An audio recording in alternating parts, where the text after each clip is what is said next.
ராஜீவ்காந்தியுடன் ஆந்திரா மாநிலத்துக்கு புறப்பட்டார்.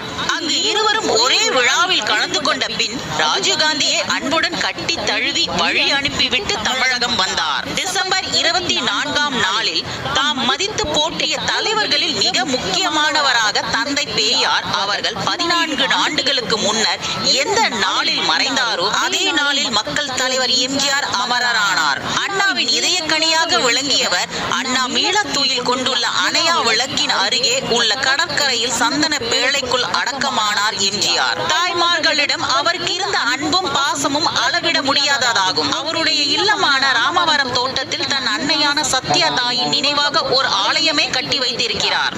தம் இல்லத்திலிருந்து புறப்படும் போது ஒரு சில நிமிட நேரம் காரை நிறுத்தி தன் தாயின் திருவுருவத்தை வணங்கிவிட்டு தான் புறப்படுவார்.